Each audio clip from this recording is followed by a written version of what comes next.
Hey, I'm Brian, Slasher in Suits. You won't believe this, but in Scream 5, Stu lives! Possibly. It's an Easter egg and you gotta look real hard. Remember that YouTube page they were looking at? Yeah, look at the recommended videos. And you actually have some other Easter eggs, but this is the biggest one. Did the real life Stu Macher survive? What? In your dreams.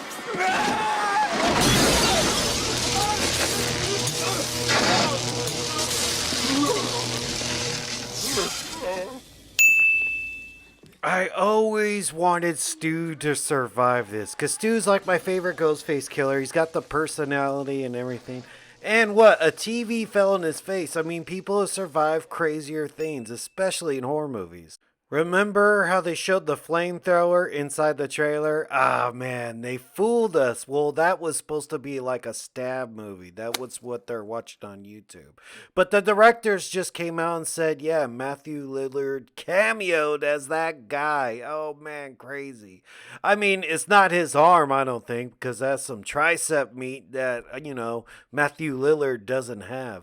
But he had a voice cameo. He said, "This is lit." Now, I hope when they make a sequel, they don't dick us around and give us a flamethrower and a Chromax, man. That would be awesome.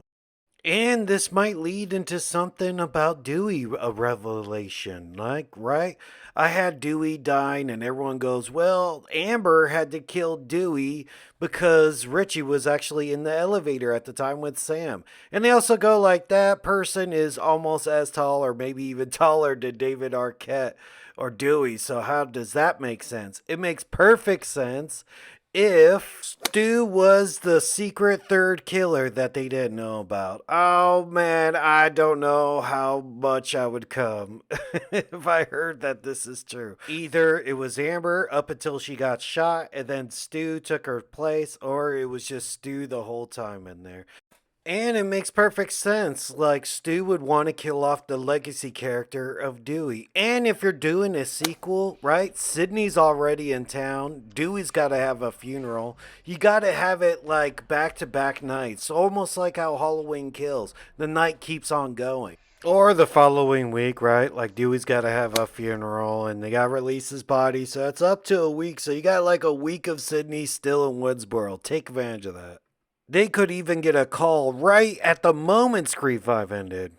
Speaking of Easter eggs and sequel, they like retcon Scream 4 a bit. That's pretty interesting.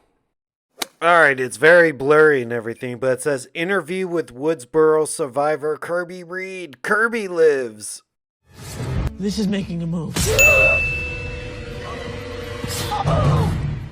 Or the guys at Radio Silence are really, really super fans, because I even remember hearing in an interview Wes Craven go, I don't know if Kirby died or not. So boom, she's alive. Her being alive is a big FU to Jill and her plan too. Because she wouldn't have been the sole survivor anyway, right? She killed the boyfriend and Charlie and all that. And she just wanted to get Instagram famous. But oh man, didn't work out for her anyway. Jill would have been the sole survivor and have to share the spotlight with Kirby. So your plan was fucked. Kirby should definitely return for a sequel. At least like maybe even killed off like Judy did, or survive. Who knows? It would carry on in the tradition of the Scream franchise, like bring one character back from a movie just to kill him off. I mean, Cotton, Randy, and now Judy. So I guess you could add Kirby to that list too. Once Scream 6 actually happens. And finally, for the sequel, I guess you gotta bring back Tara because she actually killed one of the ghost faces. You gotta bring back her sister Sam. And you either finish off the kill that didn't die in the first one. And what about Chad? My money's still on Chad. I mean, he could have been the third killer too, or maybe he could be the third killer in the next one. I don't know, but you definitely gotta bring him back. And then also his sister, Mindy. And the other one, I kept calling her Mandy. Mandy and Randy, I don't know, it rhymed. And I kept getting that messed up. But you know what? Whatever. Here's another thing they changed the Scream for. I mean, this guy, the podcaster, said he was gay, but he wasn't gay. But Mindy was gay. That's why she lived.